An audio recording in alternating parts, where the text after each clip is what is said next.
안녕하세요. 정보가 세상을 바꾼다의 인포뱅크입니다. 이번에 전해드릴 내용은 위기감이 고조되는 중국 2022년 경제 한파의 대비의 언급에 대해서 한번 알아보도록 하겠습니다. 여러분의 구독, 좋아요 한 번씩 눌러주시고 이야기를 시작을 해보도록 하겠습니다. 지금껏 중국 경제는 견고하다고 했던 중국이 스스로 경제 한파에 대해서 경고를 하고 나서고 있습니다. 시진핑 중국 공산당 총서기가 지난 6일에 개최된 정치국 회의에서 다시 한번 6대 안정 그리고 6대 보장을 강조했던 것이죠. 왜 이게 중요한 건지 그 내용을 좀 자세히 알아보겠습니다. 이는 중국 경제가 예상하지 못하는 위기에 직면했다라는 것을 의미한다는 것이죠. 다시 말하면 6가지 것에 대해서 안정을 해야 되고 6가지에 대해서 보장을 해야 되는데 이게 국가가 보장해 주겠다라고 말을 했다라는 것이죠. 중국의 경제국사도 이례적으로 중국 경제에 한파가 몰아칠 것이라고 2022년부터 5년 동안 한파가 몰아칠 것이라고 예고를 하고 나서고 있습니다. 그러면 우리가 봐야 될 것, 위기감을 느낀 중국 경제 한파 대비 언급입니다. 지금 시진핑 총서기가 지난 6일 정치국 회의에서 내년 경제에 대해서 6대 안정 그리고 6대 보장을 재차 강조했습니다. 그는 내년도 경제 업무에 대해서 안정을 최우선적으로 하고 안정 속에서 발전을 추구해야 된다라는 경제 운용을 합리적인 범위 내에서라고 유지할 것을 당부했죠. 우리가 눈여겨봐야 될 것은 합리적인 범위 내외에서입니다. 이제는 돈을 쓸 여력이 없다라는 것을 의미하게 된다라는 사실이죠. 특별히 시진핑이 강조한 6대 안정이라는 것은 2018년 7월에 처음으로 제시를 했어요. 그래서 6가지 경제 부분에 대해서 안정을 의미하는데요. 중국이 언급했던 6가지 경제 부분은 다음과 같습니다. 취업, 금융, 무역, 외자 유치, 투자, 경기 예측. 우리가 전체 다 보면 이게 다 경제의 베이직, 기본이 된다라는 거죠. 취업, 금융, 무역, 외자 유치, 투자, 경기 예측. 여기서 한 가지라도 어긋나게 되면 경기가 무너지는 것은 일순간이 되겠죠. 이것은 기본적으로 경제 생활 전반을 의미한다라는 것이죠. 중국이 이렇듯 6대 안정을 강조한다라는 것, 그것은 내년 중국의 경제의 불확실성이 커졌다라는 것을 의미합니다. 중국이 6대 안정을 처음으로 언급했던 시기는 2018년 7월. 당시에는 미국의 트럼프 행정부 시절로 미중 무역 분쟁이 초창기 시절이었어요. 2017년부터 트럼프가 대통령이 되면서 계속 때리고 수위를 계속 높여가면서 2018년도부터 이 보복성 경제를 아주 심하게 했죠. 이때부터 미중 무역 분쟁이 악화일로에 접어들게 되는 사태입니다. 이때 당시에 중국은 6대 안정을 처음으로 언급했다는 사실이죠. 당시 베이징 당국이 6대 안정을 제시했던 가장 큰 이유, 미중 간 무역 분쟁의 충격으로 인해서 중국 경제가 어려움을 겪었기 때문입니다. 그러나 지난 6일날 다시 2022년의 경제 사업을 분석하면서 6대 안정이라는 이 단어를 또다시 들고 나오게 된 것이죠. 그만큼 중국의 경제가 내년부터 시작해서 계속적으로 나빠질 것, 그리고 지금 현재도 나빠져 있는 상황을 암시하는 그러한 내용입니다. 또한 우리가 알아볼 내용은 6대 보장이라는 것이죠. 중국의 6대 보장이란, 여기서 6대란 국가가 국민들을 위해서 보장해줘야 될 조건에 대해서 말을 해줍니다. 자, 그러면 우리가 6대 보장을 조금 알아봐야 되는데, 첫 번째로 보는 것은 국민의 취업 보장, 기본 민생 보장, 시장 주체 보장, 식량 에너지 보장, 산업망 공급망 안전 보장, 기층 조직의 운영 보장. 우리가 조금 이해가 안 가는 부분은 기층 조직의 운영 보장이죠. 여기서 기층 조직의 운영 보장이란 하위 정부의 정상적인 기능 보장, 다시 말하면 지방 정부의 정상적인 기능 보장을 의미한다라고 얘기를 하면 됩니다. 다시 말하면 지금 지방 정부는 우리가 예상하는 것보다 더 심각하게, 특별히 부동산 문제 때문에 부동산에서의 많은 재원이 지금 들어와서 지방정부가 움직였는데, 이러한 재원 자체가 이제 끊어지게 되면서 지방정부의 기본적으로 틀이 무너지게 된 상황이죠. 그러면서 이 기층 조직의 운영 보장까지 들고 나왔어요. 그러면 이것을 다시 생각을 하면 중국의 지방정부의 기능이 사실상 마비된 것으로 추측할 수 있다는 사실이죠. 6대 보장이 지금 처음으로 언급했던 시기는 2020년 5월. 그때 당시에는 코로나19로 인해서 중국이 상당히 큰 고통을 받던 시기였어요. 정상적으로 코로나가 가장 왕성하게 지금 했던 시기가 2월부터 시작해서 2, 3, 4, 5월 달에 거의 최고조에 달았었죠. 이때 당시에 중국이 고통을 받던 시기에 6대 보장을 해주겠다라고 중국이 직접 언급을 한 것이에요. 이것 때문에 중국은 재정을 상당히 많이 투입을 했고 일부러 끌어올리고 많은 부분들을 통제를 하면서 끌어올린 상황이죠. 그러나 지금 2020년 5월까지 다시 되돌아보면 당시 미국과의 무역전쟁 여전히 되고 있었죠. 2018년도부터 시작해서 19년도, 20년도 이렇게 넘어오면서 무역전쟁은 계속되어 가고 있고 여기에 코로나19까지 그 여파가 겹치면서 중국 경제가 곤두박질 치던 시대였습니다. 이때 당시에 6대 보장을 발표한 것이죠. 여기에 언급된 6대 보장만큼은 중국 정부에서 정부 차원에서 꼭 지키겠다라고 발표한 것입니다. 그런데 이번에 2022년에 지금 경제를 분석하면서 6대 보장이라는 말을 다시 들고 나왔다라는 것이죠. 시진핑은 2022년 경제 분석에서 6대 안정의 기초 위에 6대 보장을 유지하겠다. 다시 말하면 6가지 안정이 되어야만이 6가지의 보장을 유지할 수 있는데 6가지의 안정이 지금 기초부터 흔들리겠다라고 지금 보고 있다는 사실이죠. 이러한 외침은 역설적으로 중국의 현재 상황이 얼마나 어려운지에 대해서 알려주는 것이죠. 지난 2일에는 중국의 경제학자인 리다오쿠이 칭화대 교수의 공개 강연이 있었습니다. 그는 이 자리에서 중국 경제는 향후 5년간 개혁 개방 이후 가장 어려운 시기에 직면할 것이라고 경고하고 나섰죠. 전국인민정치협상회의 상무위원 그리고 칭화대학의 중국경제사상 및 실험연구소 원장인 리다오쿠이는 신랑경제 2021년 연차 총회에서 중국 경제가 앞으로 몇 년간 상대적으로 어려울 것이라고 재차 언급한 것입니다. 지금 신랑경제 2022년 연차 총회에서, 그러니까 정식적인 총회에서까지 이렇게 발표할 정도라면 지금 중국 경제의 현재 상황, 이것은 우리가 실질적으로 숨겨진 이러한 상황보다 지금 더 많이 어려운 상황으로 우리가 생각할 수 있는 것이죠.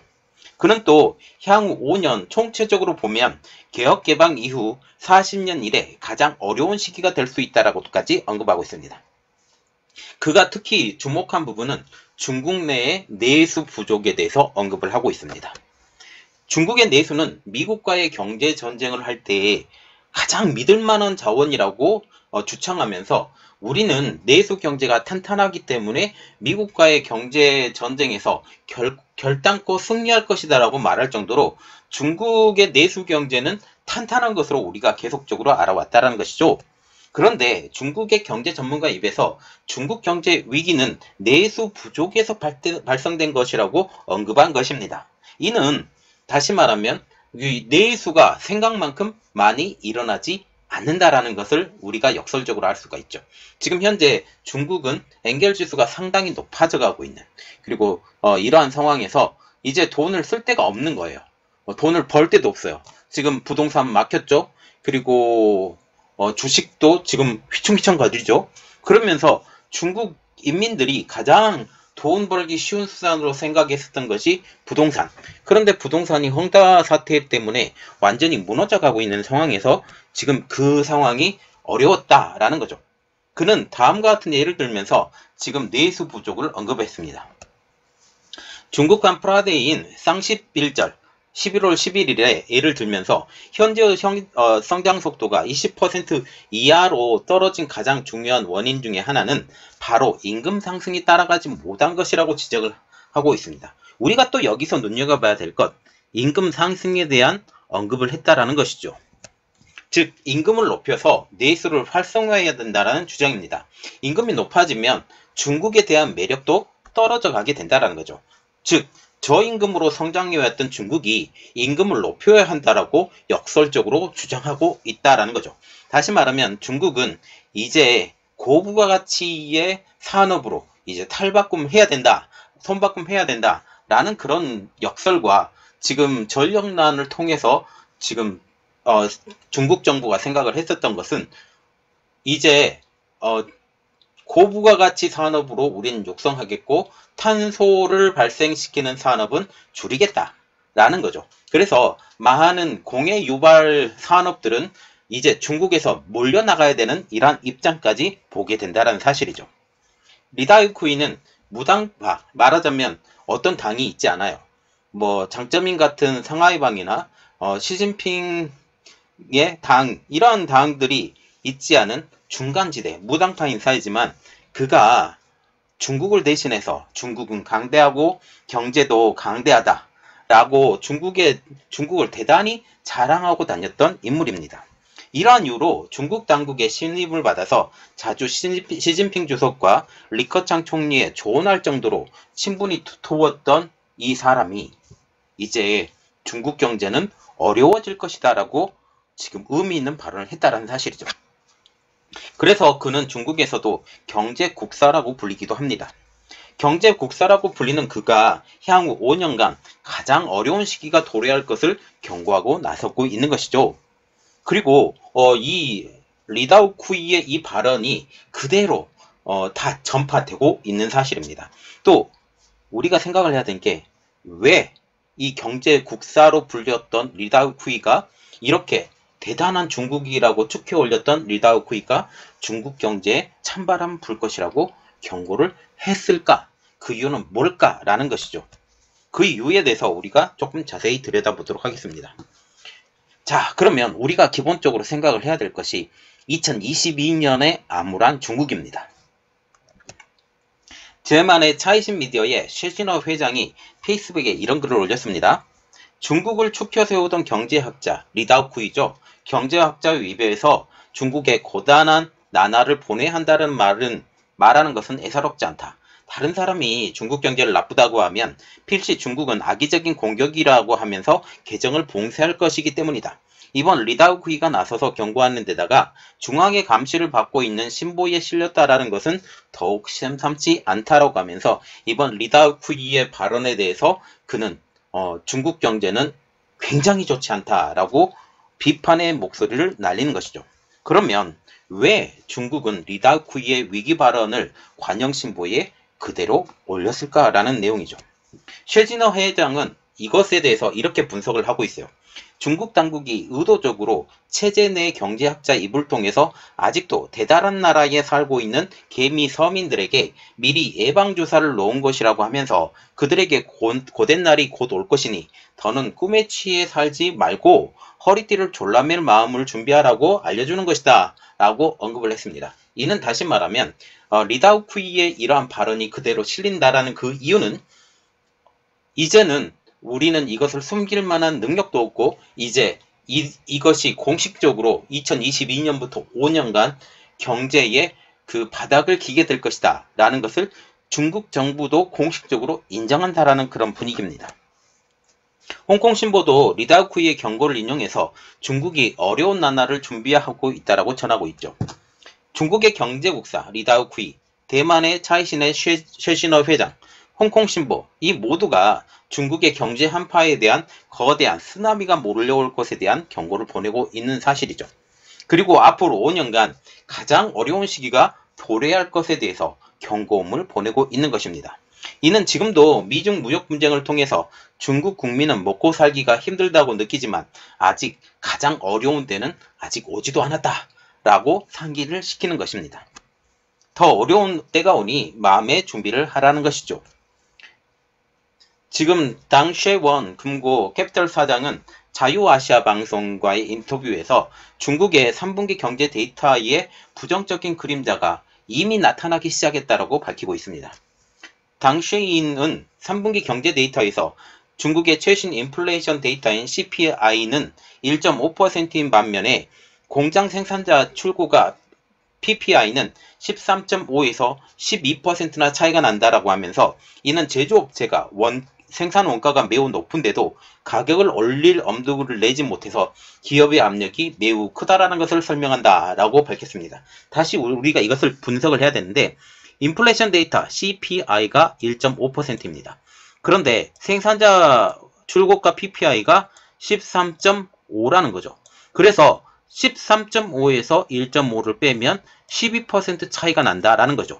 이는 제조업체의 생산 원가가 생각보다 많이 있고 이것에 대해서 제품의 그 상승에 대한 압박이 심해져 가고 있음에도 불구하고 중국 정부가 이 물가를 잡고 올려주지 않고 있다라는 것을 의미한다는 사실이죠. 또 구매자 관리 지수 PMI 지수는 49.2에 그쳐서 50 미만으로 떨어진 상황이에요. 구매자 관리 지수가 이렇게 떨어지고 있다는 것은 중국의 경기가 하방 압력에 시달리고 있다는 것을 증명하고 있죠. PMI 지수가 50 이상이면 경기 확장, 50 미만이면 경기 위축을 뜻합니다. 중국 경제 성장의 가장 큰 축은 부동산이었죠. 중국 정부의 중국의 GDP의 30%에 해당했던 것이 중국 부동산이었습니다. 중국의 지방정부도 중국 부동산 화랑에 기대어서 정책을 지금껏 수립했죠. 이러한 정책으로 인해서 중국 부동산 불패라는 이야기가 나오는 배경이 되는 것도 지금 중국 지방정부가 보장을 해주고 이 보장을 해주면서 올라타면서 중국 경제가 같이 화랑이 있었던 것이죠. 중국 정부와 같은 경우는 부동산, 땅 자체는 지금 중국 공산당 거예요. 그러나 여기에 딱지라고 그래서 여기에 권리, 살 수 있는 권리, 그리고 여기에 그 사용할 수 있는 권리에 대해서 판매를 왔다 갔다 하는데 이 판매를 왔다 갔다 하는 이 권리 자체가 이제 개발을 하면서 그래서 지방정부의 도움이 없으면 부동산 개발이 전혀 할 수 없는 상황이에요. 그래서 중국의 지방정부도 이 부동산 화랑을 통해서 내수도 수입도 계속 확보하고 이 수입의 확보함을 통해서 계속적으로 성장을 해왔었는데 지방정부도 성장을 해왔었는데 이번에 헝다그룹 사태를 통해서 지금 부동산의 불패 신화가 완전히 깨진 상황이죠. 이 깨진 상황이기 때문에 이러한 중국의 GDP의 30%에 해당했던 것을 완전히 이제 무너뜨리고 다시 새롭게 지방정부에 재원을 마련하려고 노력을 해야 된다는 사실이죠. 즉 지속적으로 부동산 값이 올라야 지방정부의 곳간이 채워지지만 이제 지방정부의 곳간이 채워질 기미가 전혀 보이지 않는다는 사실이죠. 이는 역으로 생각을 하면 부동산 가격이 오르지 않는다. 이것은 중국 지방정부의 재정에 압박이 가해진다라고 보시면 되겠습니다. 여기에 시멘트와 건축자재 관련 기업들도 위기에 노출되고 있죠. 왜냐하면 지금 현재 부동산이 지어지지 않아요. 그러면 이 건축자재 그리고 시멘트 업체들은 팔 활로가 없어요. 이렇기 때문에 거기도 죽어야 되죠.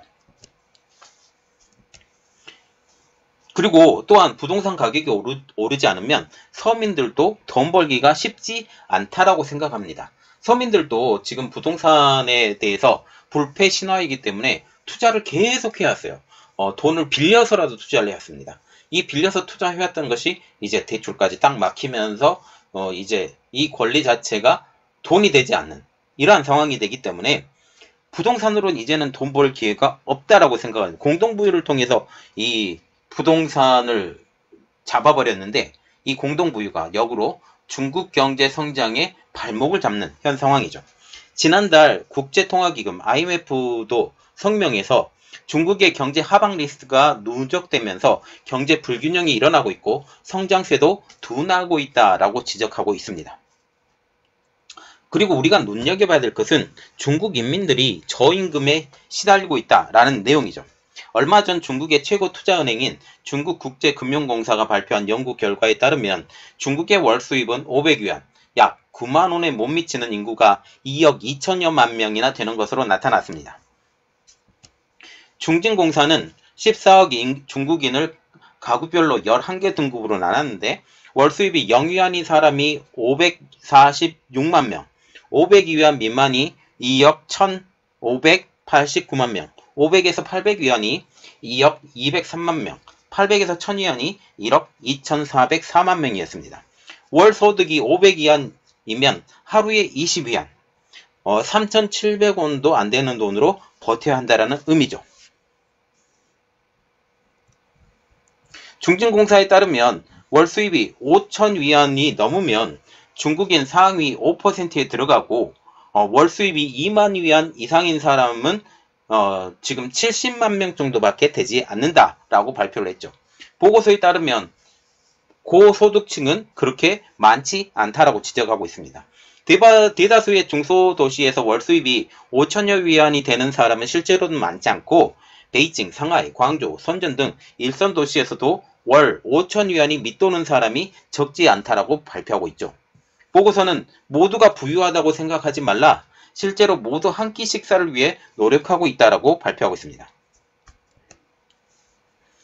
지금 한 끼 식사를 위해서 노력하고 있다라는 이 보고서의 내용이 지금 현재 중국 경제 생활의 현주소를 말해주고 있죠. 이는 중국 국민의 생활이 이미 매우 어려운 상황임을 나타내는 동시에 중국의 경제 국사의 말처럼 앞으로 몇 년 동안이 가장 어렵다라는 것을 반증해주는 사실입니다. 중국의 최고 지도자의 입에서 6대 안정, 6대 보장을 강조하면서 여기에 중국의 경제 국사가 생활 수준이 하층에 속하는 국민들에게 더 어려워질 수 있다라고 언급하는 것도 앞으로 다가올 충격에 대해서 미리 대비해라 라고 반증한다라는 것이죠. 중국의 경제 생활에 가장 어렵다라는 건 없다. 단지 더 어려울 것이 있을 뿐이라고 말을 하고 있습니다. 한 끼 식사를 위해서 지금 노력하고 있다는 보고서도 현재 중국의 경제의 현주소를 표현하고 있죠. 서조선이라는 신조어도 중국에서 나타나고 있습니다. 이는 서쪽의 북조선, 서쪽의 북한이라는 자조적인 표현이라는 사실이죠. 지금까지는 북한과 다름없던 독재 체제를 비꼬는 말로 쓰였지만 앞으로는 경제도 북한을 닮아간다는 말로 사용될 가능성까지 높아져 가고 있죠. 자, 지금 보시면 중국의 경제 국사로 불리던 사람까지도 중국의 경제가 향후 5년간 어려워질 것이다라고 말을 하고 있고, 그리고 시진핑도 지금 경제 대책 2022년 경제 대책을 말하면서 지금 현재 내년 경제는 어려워질 것이다. 그래서 우리가 6대 보장에 대해서 언급을 하면서 이러한 것들을 계속 언급하게 된다라는 것은 이는 다시 말하면 중국의 경제는 우리가 예상했던, 우리가 보아왔던 것보다 더 어려웠고 실질적으로 지금 많은 수입들이 아주 소수의 집단에 지금 분배가 됐고, 이것을 또 만들기 위해서 공동부유라는 것을 다시 하지만 이 공동부유를 하게 되면서 다시 생각을 하는 것은 이제 중국의 경제 성장은 꺼져가고 있다라는 그런 역설도 보이게 된다는 사실입니다. 자, 그래서 우리는 중국에 대해서 막연히 잘 될 수 있을 것이다 라고 생각하지 마시고 이제 중국을 지금 꺼져가고 있는 심장라고 보시면 될 것 같습니다. 이번 내용은 여기까지 하겠고요. 저희 내용이 여러분들에게 도움이 되셨다라고 생각을 하시면 구독, 좋아요, 알람 설정까지 부탁드리겠습니다. 감사합니다.